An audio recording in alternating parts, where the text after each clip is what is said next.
What's up? What's up? What's up? YouTube, it's me. It's your boy D, and I'm back here with another one. And today we're here to talk about probably one of my most favorite groups to talk about within the Twisted Toons universe. And I'm talking about men and women of law enforcement, police. So without further ado, ain't nothing to it but to do it. So let's dive into it.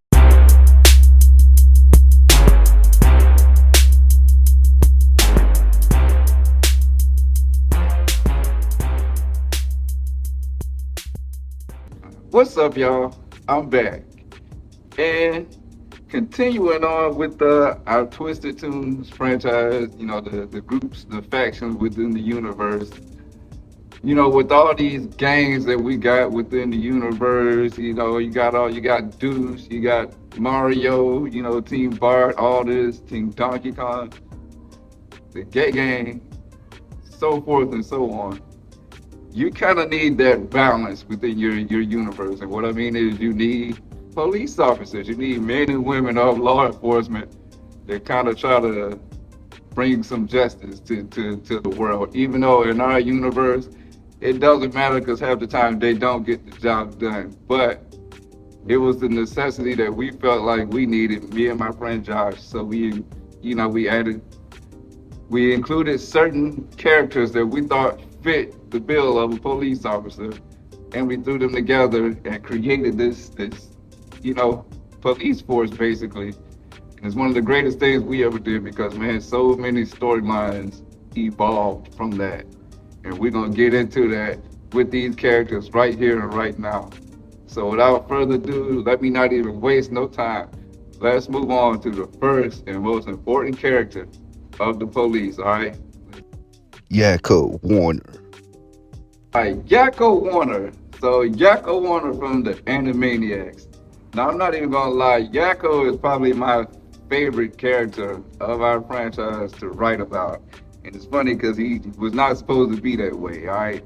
Yakko is one of those characters I didn't even know what to do with in the beginning. However, Yakko ends up becoming a character like, if you think about franchise, you basically think of Super Mario. Mario is our main character. He's the character that has the most stories written around him or about him. However, after a while, it starts to become the Yakko show. Like after a while, it starts to follow that same mold as South Park did. How South Park started off as the Eric Cartman show, or Cartman started off as the main character. But then after a while, as years progressed, it ended up becoming the Randy show, about Randy Marsh, Stan's dad. Same thing with our franchise. Same thing with the Simpsons, how in the late 80s, in the 90s, the Simpsons was pretty much the Bart Simpson show. Bart Simpson was the star. Then after a while, it became about Homer in the Homer show. Well, after a while, that's what ours would have turned into. Because I dig so deep into this particular character the same way I did Mario and wrote so many episodes. He's just one of my favorite characters to write for, okay? And like I said, his original incarnation of the show was he was just drawn into random pictures. How he became a part of the police, though, is okay. I happened to be watching the movie Boys in the Hood. I'm a fan of those hood movies. So I was watching that movie, and it was that one scene where Trey and I believe Ricky get pulled over by the police, and that one black cop comes out and is roughing up Trey, and he's like, "You think you tough?" And then he's calling them all kinds of N-words and basically letting them know how deep of a disdain he has for young black kids. So I basically took that concept, and when I decided to put Yakko into the police, because it was announced before it was actually shown, I basically wrote in one of the episodes, because there was a couple characters that I added on to the police force, and the reason for that was we had already introduced 4 police officers into the franchise. However, I felt like, as these gangs and stuff were getting bigger, there needed to be more bodies into the police, all right? So there was two characters in particular that I just decided to throw on in there. And Yakko was one of them, and Yakko was the main one. So then when I introduced him finally onto an episode in his police form, he is, you know, matter of fact, his first encounter was with Skeeter from Doug. Him and Skeeter got into a little altercation where basically he tried to attack Skeeter, and his other police officers are holding him back, and Skeeter's pulling out his, like, putting his gun back into his waistline like I bust the cap up in you. That was Yakko's first introduction, you know, as a police officer.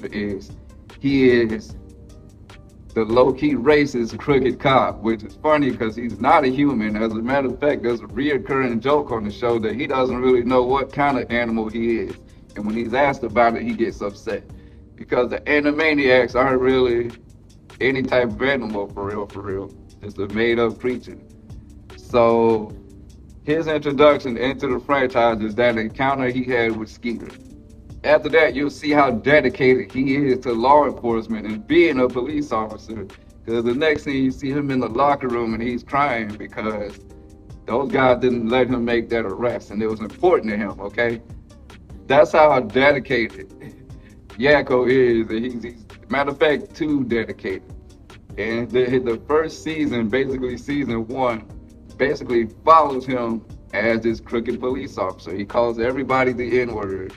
Whoever he feels like is a thug, whether they're white, black, whatever, if they're a gangster to him, they're N-word, and he uses the hard ER, okay?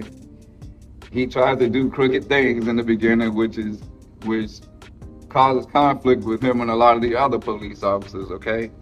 You know, to the point where he cannot stand his colleagues, and that's the reoccurring gag within the first season of him. Is he's always getting into it with the other police officers because he's the leader of the police, and they have to listen to him, and they don't like it. All right, so you have that dynamic going on.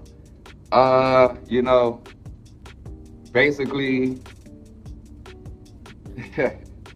he's the quintessential disgruntled crooked police officer. It gets so serious with him that he tracks his colleagues, basically watches them on camera and gets upset at what they're doing in their outside activities.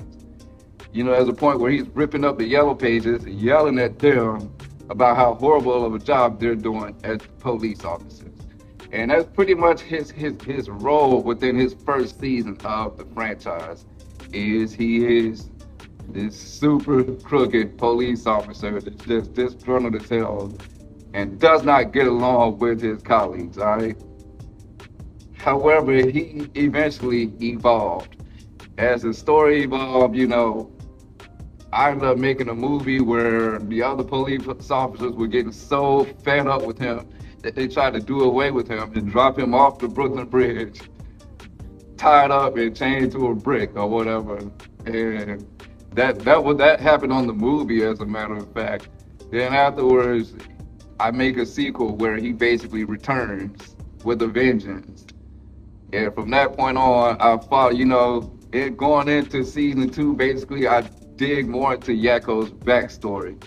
And what I mean by that is, you dig more into his family life. Like when I did those behind the character episodes, Yakko was one of those characters, or the Animaniacs in general, were those characters, or some of those characters that I followed, right? So then I dig deeper into his backstory, into these other seasons. I introduced the fact that, you know, Yakko, his mom didn't really know who he was or remember who he was. She favored the other two more than him. Him and his dad, even though they have a relationship, is very strange because we also introduced an older brother to the Animaniacs named Yakko Warner, who is not known. That's a character that we created and made up specifically for Yakko and for his storylines that we were trying to progress at the time, okay?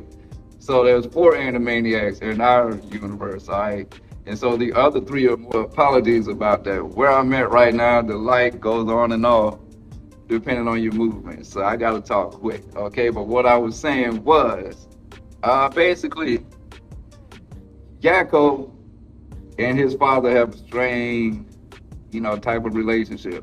So basically, The other three are more favored by the parents, especially the father, because we have this reoccurring gag where their dad is a big sports head, military head, and he wanted all his kids to follow that sentiment. Well, Wakko decided to go play basketball in his teen years. The big brother, Nakko, was a football player, and the sister, Dot, decided to join the army. Well, Yakko wasn't interested in any of that, okay? The only thing Yakko was interested in was being a police officer, which his father felt like was soft, and so he kind of disowned Yakko, and so there's this whole deal where him and his father have this dynamic where he basically is always trying to prove himself to his dad. His dad could care less for him. And so there's that dynamic, okay? Then throughout the second season, we follow Yakko as he transitions from just normal police officer into sort of a detective type role.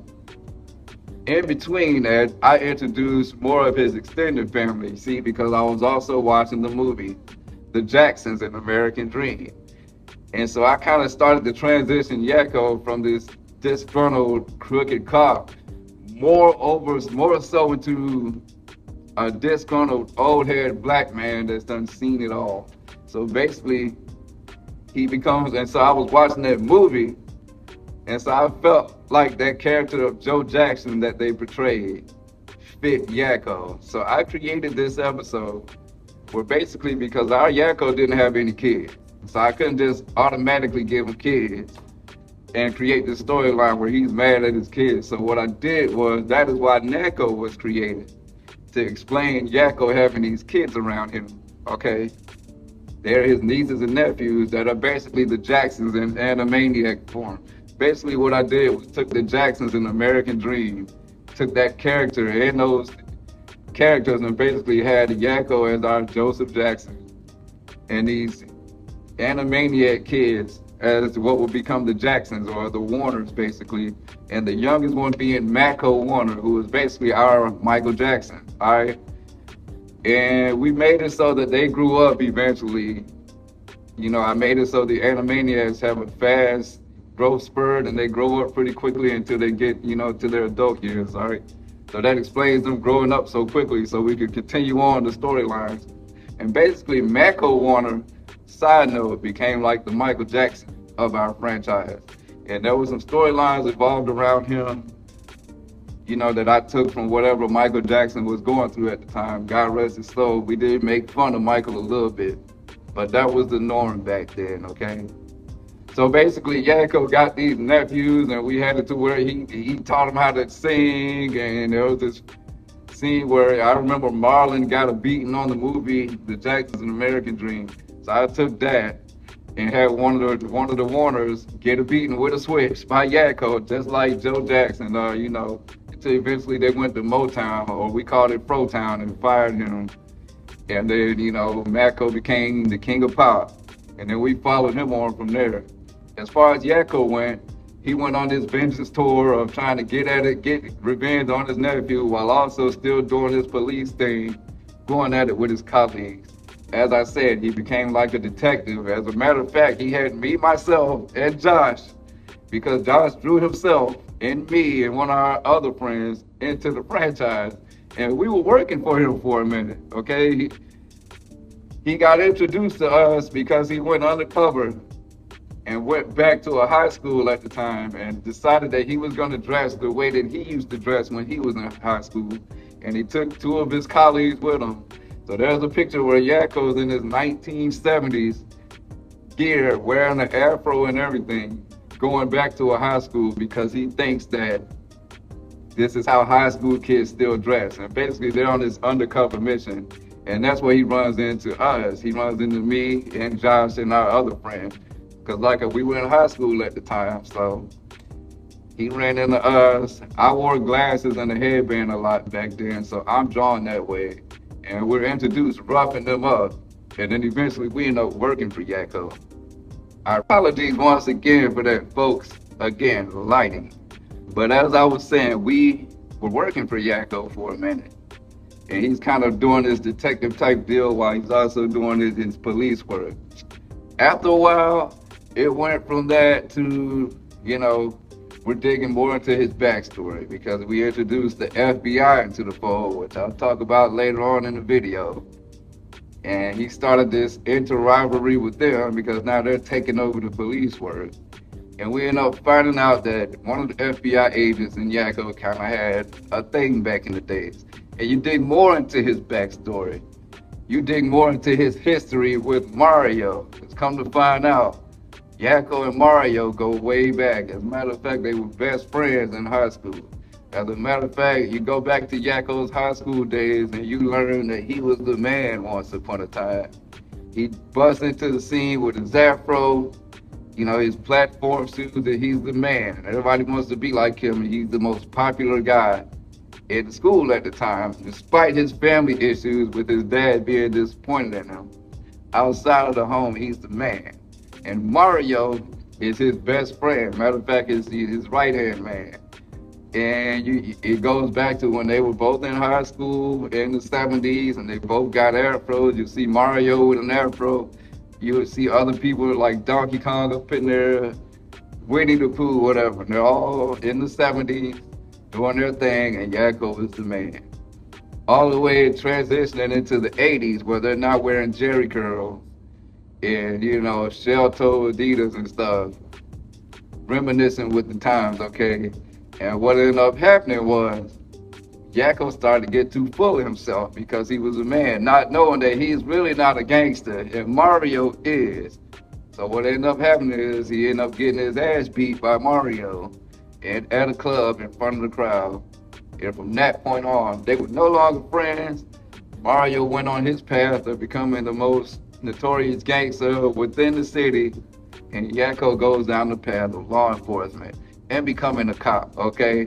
And that is where, you know, the rivalry with them started, and it just continues on from there. Then on from there, you know, we continue Yakko on with he's either reminiscing about his old times when he had his afro and all that. He's got a secret room within the police station where he's got all his sentimental secret things, his old pet monkey, his afro wig, old bootleg copies of Good Times, things of that nature. And then as time progresses, he gets transitioned into being more of a home family man, a disgruntled old head that's just done seen it all. He becomes a father eventually because we give him a child with one of the other police officers that I'll talk about.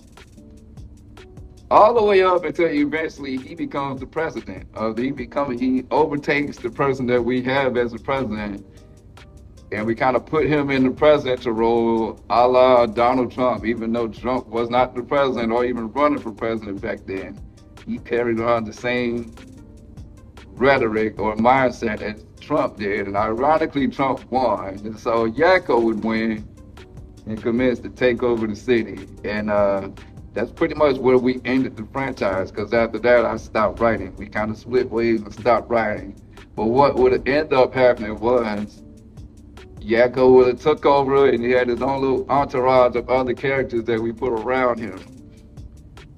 It would have been a couple seasons revolving strictly around Yakko and his team. Once again, my sincerest apologies if it ain't lighting its iPhone storage. Go figure. But anyways, it would have evolved around Yakko taking over the city, all right? And what would eventually happen was I would have created a fourth movie, okay? And what would have happened was all of those characters that Yakko and his entourage basically took over and got rid of would have made a triumphant return, and, you know, we would have carried it on from there, okay? But basically, Yakko is probably the most important character behind Mario, if you ask me, because there's so many layers and, you know, so much that we would do with him.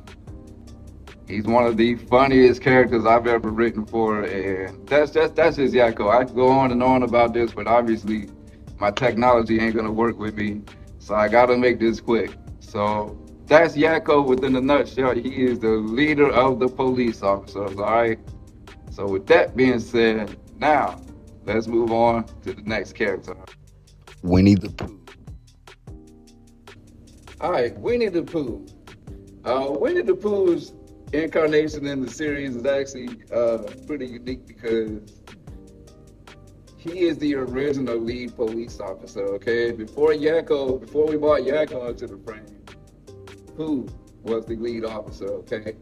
And basically, his first introduction into the franchise was episode 13, in an incident where Mario, Sonic, and Doug were attempting to infiltrate Bart's mansion. They tried to break into his vehicle, okay? And what ended up happening is they got caught up by the police, led by Pooh, okay? And that's his first introduction into the franchise. And after that, he just appears at various times whenever the police are called. There was nothing really major for him in the beginning, all right? Basically, what ended up happening was, once Yakko was brought into the frame, he kind of became the yin to Yakko's yang, which basically means he's the straight man to Yakko's crazy, which basically means that there's a good cop, bad cop situation. Who's the good cop? While Yakko is more like Stabler from Law and Order, SVU, where he just, I want answers. He's that type of cop, all right? So basically, a lot early on, pretty much throughout the entire first season they're together, Yakko always antagonizing Pooh. You know, Pooh's a nice cop. He's the cop that everybody likes. You know, he felt like he was a better leader than Yakko, so he never understood why the powers that be put Yakko in charge. But Yakko is the boss, and Pooh is relegated to basically the second in command. But he's the one that everybody prefers to talk to over Yakko. And that's basically his role throughout the franchise. He's one of the police, he's the second in charge. He gets the best of Yakko at certain times. It's also acknowledged that Yakko is actually kind of afraid of Pooh, which Pooh never really finds out. But basically, if Pooh would ever buck up to him, Yakko would back down to him, all right? And that's basically the role that we have Pooh in. He's the straight man to Yakko's crazy. He don't understand why he takes things the way that he does, or why he does things the way that he does. And it pisses off Yakko. You know, to the point where I remember one time Yakko had him, I forgot what I wrote, but for whatever reason, he had Pooh cleaning the floor with a toothbrush or a napkin or something like that. And Yakko was actually pissing on the floor, making the cleaner. That's how bad it was, you know what I mean? But other than that, his role doesn't change too much throughout the franchise. He's one of the police, one of the main police. And that's about it, all right? So with that being said, let's move on to the next character, all right? Deedee. All right, now Deedee from Dexter's Laboratory, all right. Deedee's inclusion into the police officers was a Josh idea. And I believe it's because Josh felt like, you know, we needed more. We didn't have any female officers at the time, so I guess Josh felt the need to add a female officer into the mix. And Deedee was one of those characters that was already introduced into the franchise. You know, she came when all the other Cartoon Network characters appeared. But again, there was no storyline written for her. I had none for her at the time. So Josh one day just drew her as a cop, introducing herself to Yakko and Pooh and all of them. And so she became one of the integral, important police officers within the franchise. She was the first female officer within the franchise. And in the beginning, she started off as, you know, the tough, hard-nosed female officer that had something to prove with all these men. And in the beginning, Yakko didn't really care for her as an officer, because in the beginning, the original incarnation of Yakko was that he was a little bit chauvinistic as well. So having a woman in the force wasn't really his cup of tea. So him and Deedee would often clash heads too, okay? Her relationship with Pooh was a bit different. She got along with Pooh, she liked Pooh, and then after a while, it was kind of revealed that Pooh had a bit of a little crush on her. But nothing was ever followed up with that. We never went nowhere with that. That was just a thing, all right? And, you know, throughout the franchise, she just remains the hard-nosed female officer until about season 2, which, you know, there was this situation where, for whatever reason, she had a deep disdain and hatred for Yakko around season 2. I came up with the idea to put Deedee and Yakko together as a couple. Like basically she hated him so much, she ended up falling in love with him. My reason for doing that was because I wanted to, it was because of the whole Jackson American Dream thing where if I had Yakko as Joe Jackson, I needed somebody to be Catherine, you know, for these kids. And so I just chose Deedee to put her in that role when she became his woman on the franchise. Not only that, but I was also watching What's Love Got to Do with It. And that Ike Turner character had a lot of similarities to Yakko, how I wanted him to be. So then Deedee would then be basically the Tina of the anime. And so that's another reason why I put them together.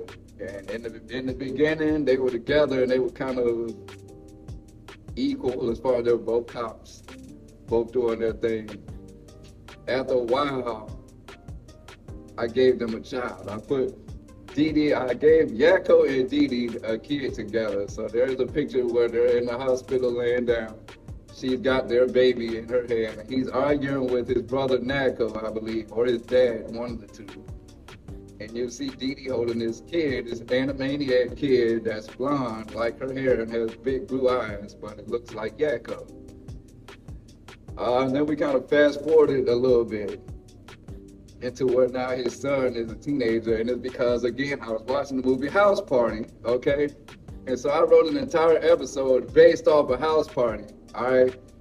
Where Yakko's son, Sacco, we named, is friends with Mario's son, and he sneaks off to go to this party that Yakko told him he couldn't go to, right?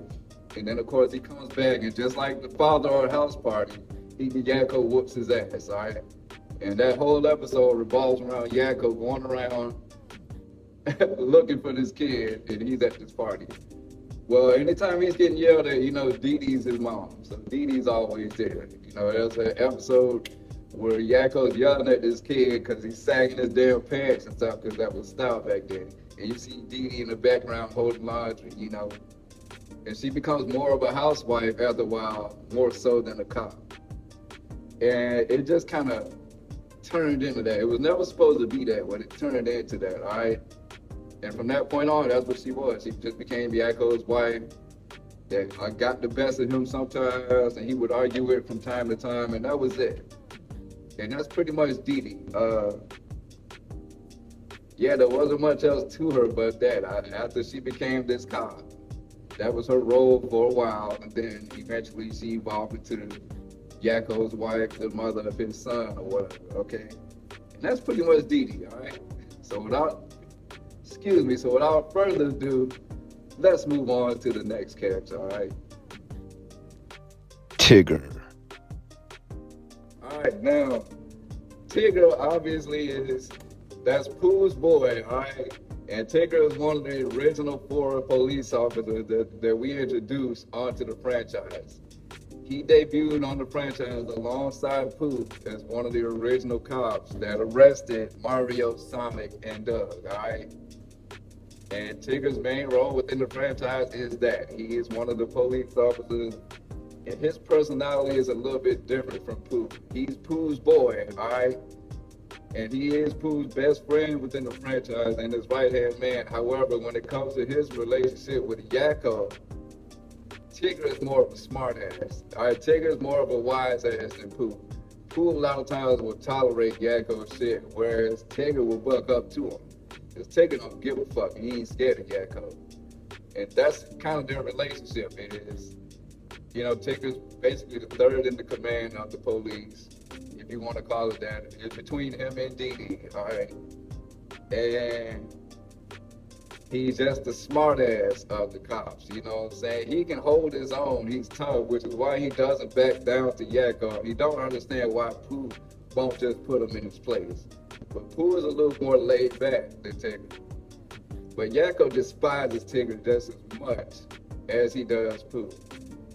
As a matter of fact, you know, when the time period came where they got rid of Yakko on the movie, you know, they were all getting these low-key threats, which were coming from Yakko, but they didn't know. But I remember there was one instance where Pooh and Tigger roughed up this guy that said he was a witness to what they were doing, what happened to Yakko.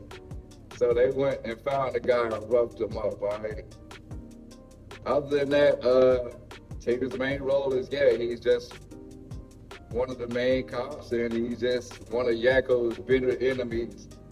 There's a time period in between there, though, where, Tigger got into a rivalry with one of the other cops, which I'll talk about a little bit later on, all right? But for the most part, Tigger's just a wise ass. There was a time period in between there where the police officers lost their jobs for a minute when the FBI came and took their jobs away from them temporarily and had to go do other things. And so in between that time, Yakko became like a McDonald's employee for a minute, all right? Well, Tigger decided to become a boxer because he had a passion for boxing on the side. So I made this so Tigger became like a Golden Gloves boxer and started to become full of himself like Muhammad Ali. He started bragging like Muhammad Ali, talking in phrases like Muhammad Ali, saying the champ is here, the champ is here. He would do that all the way up until his last fight where he had to fight Ike Dyson, who was our version of Mike Tyson, and he got his ass beat. And after that, he kind of retired from the boxing thing, and eventually they went back to the police side. And that's pretty much Tigger. That was his role. He's Pooh's boy, the smart ass of the police officers, a former boxer once upon a time, and that remains his role pretty much throughout the franchise. I don't do much else with Tigger but keep him in the police side. So with that being said, that's Tigger, all right? So let's move on to the next character, all right? Piglet. All right, Piglet. Little old Piglet from Winnie the Pooh. Now, along with Pooh and Tigger, Piglet is one of the original police officers introduced within the franchise, all right? He debuted alongside Pooh and Tigger on episode 13 as one of those three officers that caught Mario, Sonic, and Doug, trying to break into Bart's car, basically. Now, Piglet's role within the police officers is he's basically the little hothead, Piglet being the smaller one of the guys, and so he felt like he's the one guy that felt like he has a lot to prove. He has a chip on his shoulder because he's small. He has short man syndrome. Piglet is a hothead, much like Yakko. As a matter of fact, him and Yakko kind of get along. There's actually a time period where Piglet was like Yakko's little snitch. All right. His role, he's basically he's a wise ass, but he's not a wise ass in the vein of a Tigger. He's a wise ass in the vein of where he feels like you're fucking picking at him and you're not. And you won't be half the time. And he takes everything super personal. And when they're going after criminals, he's often the one that ends up being a weak link or the short end of the stick. Particularly in one picture in particular. The same one where they're arresting Mario, Sonic, and Doug. If you look deeply at that picture, you'll see that Piglet is in the background with his mouth being held by Mario, telling him to shut the fuck up, basically. And that was Piglet, all right? He's always angry or mad about something and feeling like he has something to prove. After a while, I kind of evolved certain storylines around Piglet to where, something happened to him with one of the other officers, which I'll get to later on, where his body kind of transformed a little bit. But eventually he was brought back in a new, robotic body. And when he was brought back, he was turned more into Yakko's little snitch than anything, all right? And from that point forward, that's pretty much all Piglet is. It's the hot-headed little police officer, all right? He gets into his little stuff, and like I said, he's a hot-headed little pig. He gets along with Yakko more often than not, which is a disdain with the other cops, including his boys, Pooh and Tigger, who at one point they were close with him, but then he kind of distanced himself from them. In the beginning, though, it's those three that were always together, Pooh, Tigger, and Piglet. They are like the three cops that were always paired together. Eventually, Pooh would start pairing more with Yakko or just him and Tigger, but in the beginning, it was the three of them, right? And that's pretty much it. There's not much else to say about Piglet other than he's just a hothead little police officer, all right? And with that being said, let's move on to the next character, all right? Let's get it. Fred Flintstone. All right, Fred Flintstone. Fred Flintstone. Now, in the beginning, I told you there were 4 original police officers before we involved Yakko and these other guys into the fray, all right? So the 4th original police officer that we introduced to the franchise was Fred Flintstone, all right? He basically debuted in episode 14, the episode directly after Pooh, Tigger, and Piglet, as the cop that's looking through the window when Mario and Doug are sticking up the grocery store that was run by John Arbuckle and had Garfield and Snoopy working in it before they joined the Dukes, all right? There's a police officer looking in the window, and that's Fred Flintstone. And his character and role within the franchise is he's one of the original police. And he's the type of cop that's like the everyman. Basically, he is the type of police officer that just wants to collect his check and go home and have himself a beer or a Brontosaurus burger or whatever. He's a little bit fearful than the other cops and don't like to be involved in the mess and all the drama, but for whatever reason, he tends to get pulled into it, okay? And that's basically his role. He's always the scary one, like, come on, man, do we got to do all this? Or do we really need to do this, Can we find another way? But for the most part, Fred is a pretty solid officer. He's kind of neutral when it comes to them beefing with Yakko.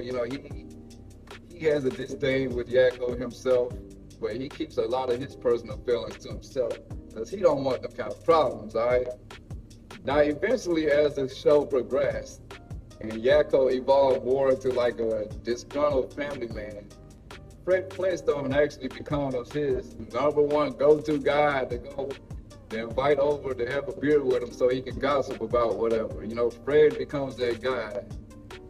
And then his wife, Wilma, we would have ended up introducing, and she would have been like Deedee's friend and an enemy to Yakko, basically. That's kind of how it would have happened, all right?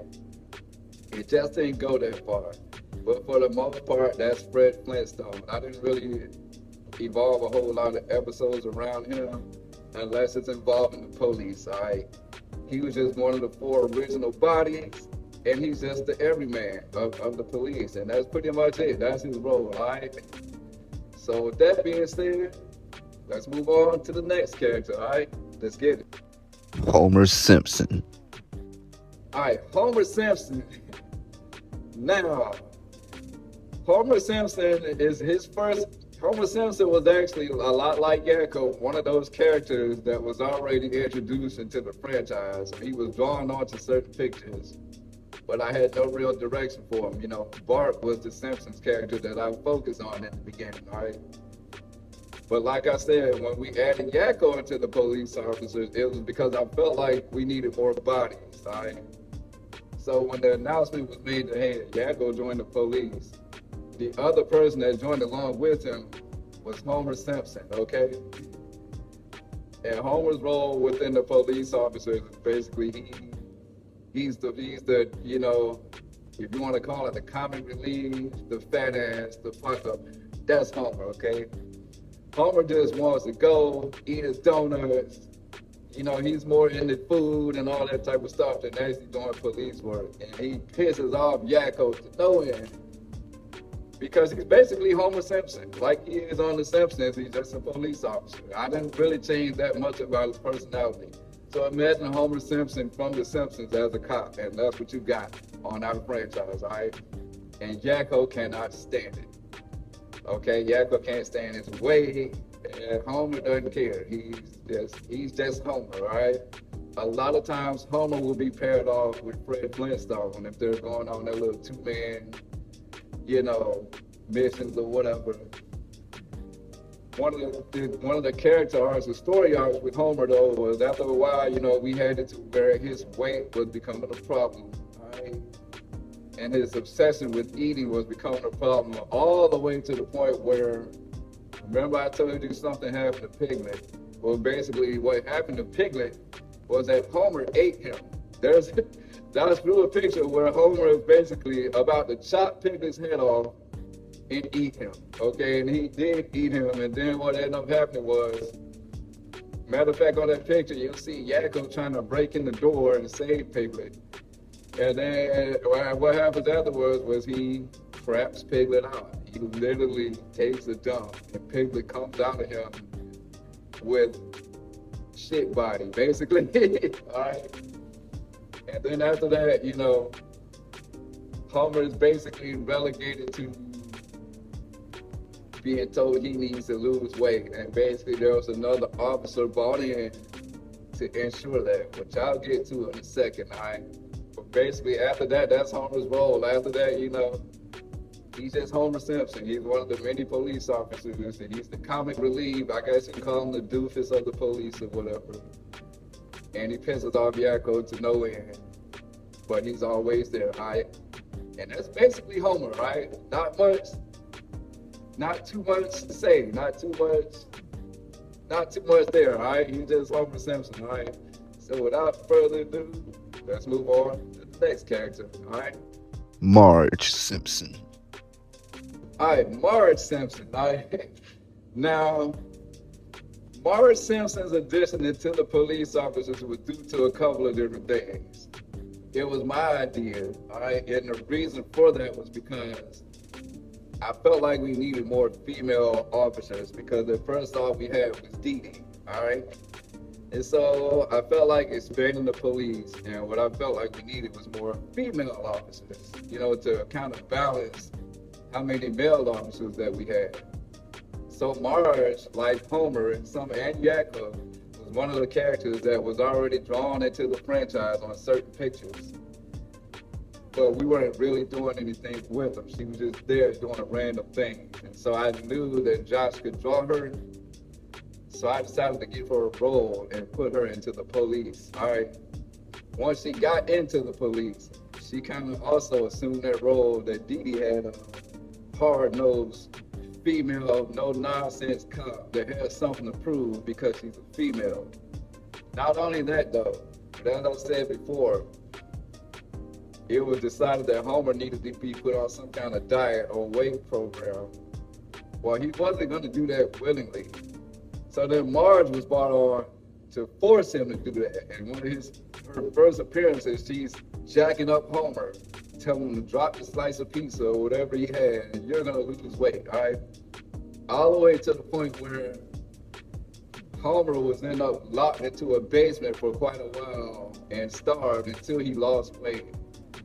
To the point where, you know, we bought the rabbit in from Winnie the Pooh for a minute. For a brief second, Rabbit was brought into the police force, and he became Yakko's snitch that would literally write down everything that these other officers were doing to go report it to Yakko, to the point where they got so fed up with him that eventually they roughed him up, tied him up, took him down to the basement where Homer was, and fed him to Homer. And that became his death within the franchise. And Marge was one of the big advocates of making Homer lose weight, all right? And after that, that was pretty much her main role. She's one of the main hard-nosed cops, you know. There was a little scene in there, incident in there on season 2 where, you know, she was drawing on a picture giving Homer time. You know, because by that time, he had done went through his weight loss thing, and so they were good. They were on good terms, and you know, that was basically it. That was it. After that, she just became one of the many police officers. And after a while, she couldn't stand Yakko herself, and her personality never changed though. She's still that no-nonsense, hard-nosed female officer. Probably the toughest of the female characters, because Deedee still had a little soft side. Where Marge kind of does it only for Homer, right? And that's pretty much it. Now, it's funny that Marge and Homer are both police officers, while Bart is a notorious crime lord. And that's something that Yakko touches on here and there, like, how can y'all even be working for us and your son's a criminal? But it's one of them things we never really focus too much on. Like, Bart is doing his thing and the police are doing their thing, all right? And that's pretty much it, all right? So without saying nothing further or whatever, let's move on to the next character, all right? Let's get Sarah. All right, Sarah from Ed, Edd n Eddy. Now, Sarah's addition to the police, and there's no AI concepts for her because they don't recognize her. But her involvement with the police was basically my idea, and it was for the same reason I put Marge into the police. I actually put them into the police at the same time, and it's because I felt like we needed female officers, all right? So that's where Sarah's role came in, all right? Because Sarah was introduced into the franchise a little bit later on, not with the Cartoon Network characters, but, you know, around the time where Ed, Edd n Eddy and everybody else came into the franchise. And I didn't really have much to do with her, so I decided to add her in as one of the female officers. And just like Marge, she's one of those, she's smaller, which makes her even more meaner and more of a tough-nosed female officer than the other two, all right? And that was pretty much her role. I didn't write much for her other than she's just one of the main female officers, you know, that had something to prove, and basically that was it. After a while, though, it becomes discovered that she's not as trustworthy as she seemed to be, okay? Because throughout, somewhere along the line in season 2, there was this new faction being created called the Black Hoods. And so basically there was this storyline written where Sarah, for some reason, had been kidnapped by these people.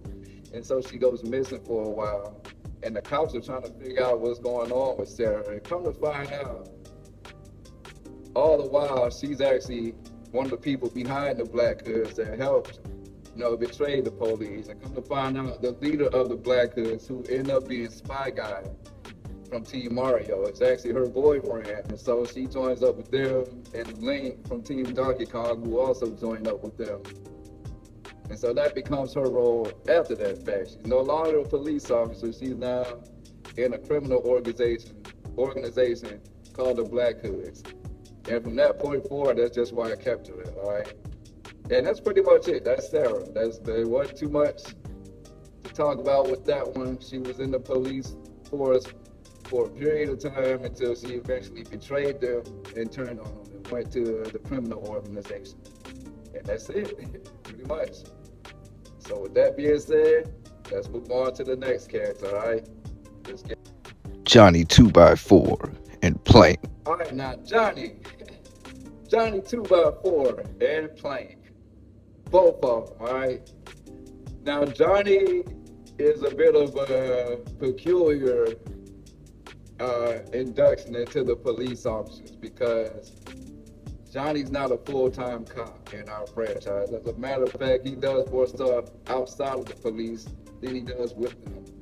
I basically put Johnny into the police force because I just wanted something to do with him because he was already an established character within our franchise, right? Johnny 2x4's first introduction into the franchise was was on the same episode where Ed, Edd n Eddy and Skeeter and Courage the Cowardly Dog respectively were introduced. And he was introduced as this weird-ass nerdy kid that had this wooden plank that he actually fucks or has sex with.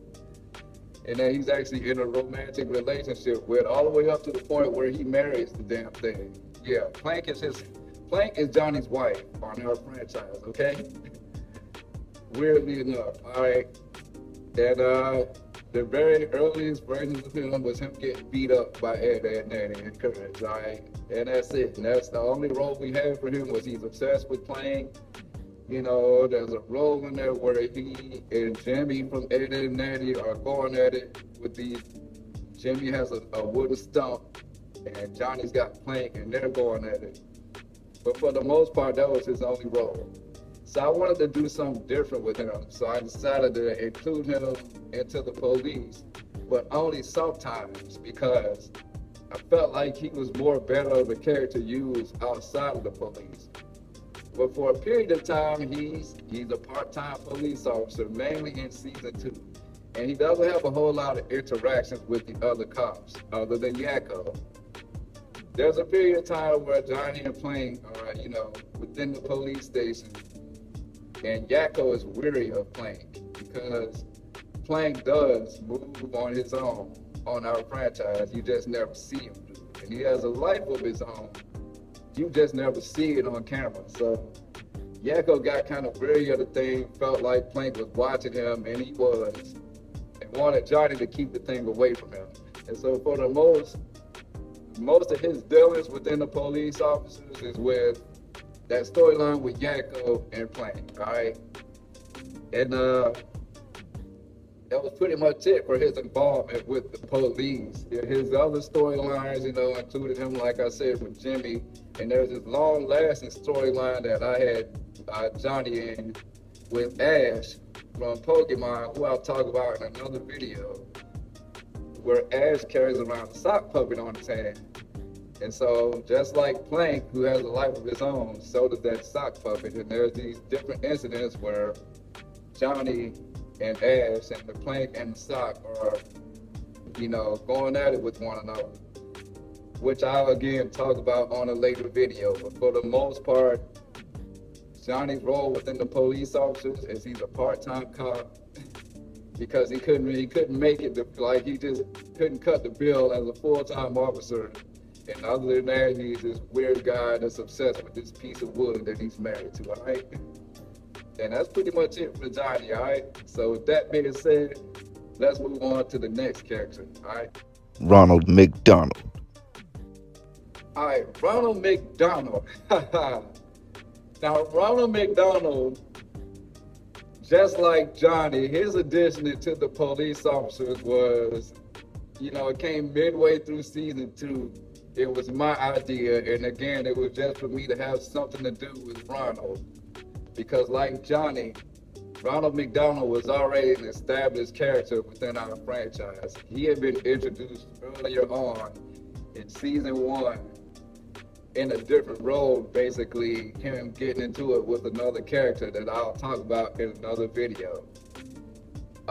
Then his most prominent role within our franchise would come after the whole police thing with a different character, which would end up being one of the main characters, again, which I'll talk about in a different episode.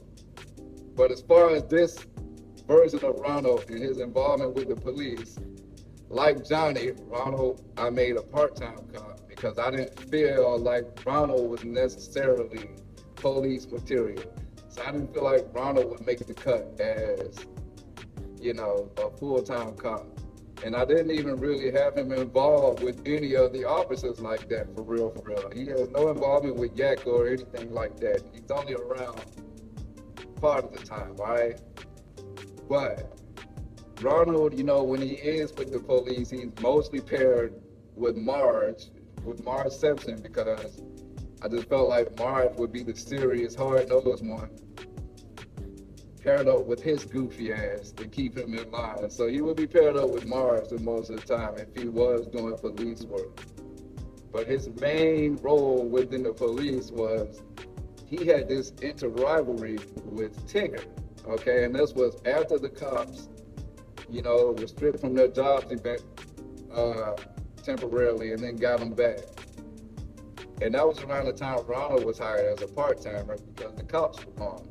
So now that they're back, then started this rivalry between Ronald and Tigger, to where he forgets that Tigger knows how to box, which fucked him up a lot of times.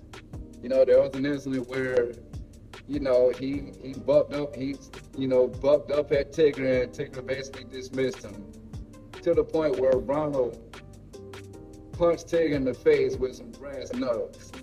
And then Tigger got his revenge on him and gave Ronald a swirly in the bathroom. All the way up to the point where the two of them ended up doing a professional boxing match on their own, where basically you got Ronald McDonald and Tigger boxing each other and both knocking each other out, all right? And after that, Tigger had knocked out Ronald's teeth and everything. And after that, Ronald doesn't really have too much involvement with the police. After that, he goes on into something else, which I pretty much made his most prominent role after that, all right? And that's pretty much Ronald as far as the police are concerned, all right? So with that being said, let's move on to the next character. All right, Ginger Foutley. all right, now Ginger Foutley from the Nickelodeon show as told by Ginger, all right? Now, Ginger is a little bit of a different scenario than all the other cops because Ginger is a part of the FBI branch of the police officers. Basically, she is the superior to Yakko and all these other people, okay? And basically, Ginger, she was brought in as a Josh idea. I didn't know Josh knew how to draw her, excuse me. But, Josh drew Ginger as an FBI agent on the first picture she ever appeared in, and she's immediately antagonizing Yakko, I believe giving him a parking ticket for parking in the unauthorized parking spot. And from that point on, it becomes established that Yakko cannot stand Ginger. However, there's nothing he can do about her because she is an FBI agent. So whatever she says goes, and she is the lead FBI agent on top of that, okay? Much to the disdain of Yakko. So in the beginning, that's pretty much all she is, just the main FBI agent. As a matter of fact, she's the agent that basically takes the jobs away from the police officers. When they become incompetent, she's the one that strips them of their jobs for a minute, which Yakko is begging and pleading to keep his job, and that's eventually what makes him eventually have to go be a McDonald's employee for a while, all right? But then after a while, it becomes like a storyline to where she needs them all back, which is why they end up getting all their jobs back. And so she goes and approaches Yakko at this McDonald's, where he's giving her a hard time, but eventually he comes back. And then eventually what happens is she ends up being stripped of her job, along with some of the other FBI agents. And Yakko takes that as his way to get revenge. And so he makes Ginger the maid for him, all right? And when that happens, you dig more into Yakko's backstory, and it becomes discovered that Ginger and Yakko were once involved. So when I said back in high school he was the man, Ginger was his woman, and she was the most popular girl in high school. So when he shows up at this dance, knocking them dead or whatever, he's romancing Ginger. He's dancing with her and everything, and they become a power couple.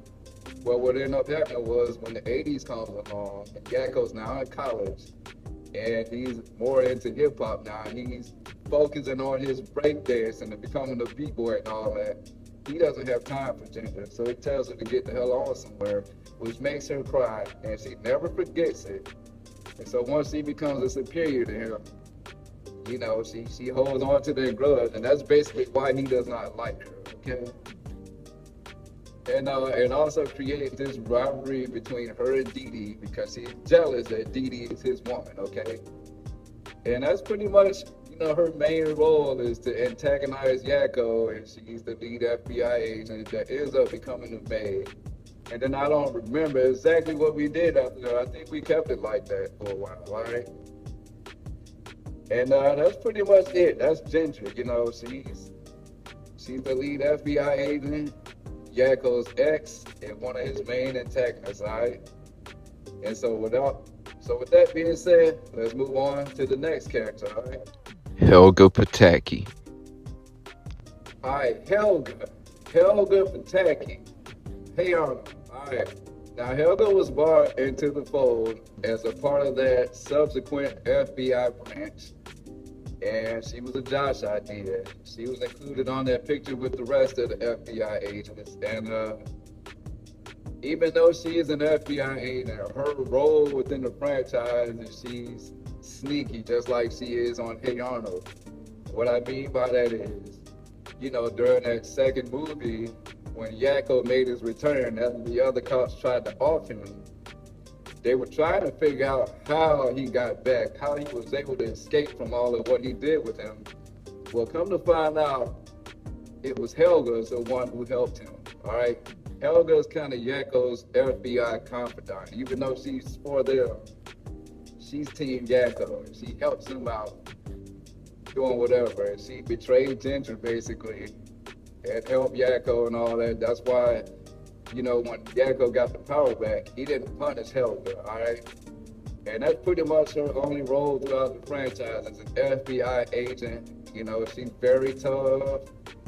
You know, she's kind of heartless a bit like she is on Hey Arnold, all right? And she's just Yakko's, you know, confidant basically. When he wants information about what's going on with them or whatever, Helga will tell him, and that's because he looks out for her, and that's kind of the dynamic that they got, all right? Other than that, there's really no other substance to her other than that. There's brief instances where she, you know, has her little approaches with Arnold, who's also on the franchise. But other than that, man, that's pretty much Helga in a nutshell. I didn't write too much of nothing for her other than her aiding Yakko and whatever he needs, all right? So with that being said, let's move on to the next character, all right? Stinky Peterson. All right, Stinky Peterson, Stinky, the redneck country boy from Hey Arnold, all right? His introduction into the franchise, again, you know, was the Josh idea, and he was one of the many FBI agents that we brought on into the franchise. Now, his role within the FBI, I didn't give him that big of a role, but, you know, his role within the franchise is he's one of Ginger's most trusted agents. You know, he backs her up 100%. And he doesn't like Yakko, and Yakko don't like his ass either, you know, because he's so close with Ginger, whatever she feels or whatever she goes off of is how Stinky feels. And so he feels like Yakko is a very disrespectful guy, you know, he doesn't care for him. And he was one of those that got punished when Yakko got the power back, how he made Ginger the maid. He made Stinky the janitor, okay? And not only that, but he also made Stinky be a servant to Piglet, basically. So I remember there was one incident where, you know, he caught Piglet pleasuring himself to a jar of mayonnaise, and Piglet punished him for that. And that's pretty much Stinky's role, was to be a little bitch to Yakko and Piglet once they got the power back. You know, he starts off as one of the FBI agents, all right? All the way up into the point where they lose their jobs and Yakko gets the power, and then he makes him the janitor, and that's pretty much it. I didn't write much else for Stinky other than that. I don't know quite as much else what I would have done with him. I'm pretty sure I'd have gave the FBI their jobs back eventually, but he just never got there. And that's pretty much it. There's not much else you can say, all right? So with that being said, let's move on to the next character, all right? Rhonda Lloyd. All right, now Rhonda Wellington Lloyd, also from Hey Arnold. Now Rhonda, I didn't do much with at all on the franchise. Basically, she was one of those many FBI agents that Josh drew and included into the FBI. And after that, that's pretty much her only role. I didn't really do much with Rhonda at all. I didn't really write any storylines revolving around her. She doesn't appear in any pictures other than that one. And her sole role is just to be one of the many FBI agents. What I would have ended up doing though with Rhonda was, you know, once Deedee transitioned into her more of a housewife role, I was gonna have Rhonda be one of her many girlfriends that comes over and gossips with her that Yakko can't stand. That was gonna be Rhonda's role if I would have kept going with this.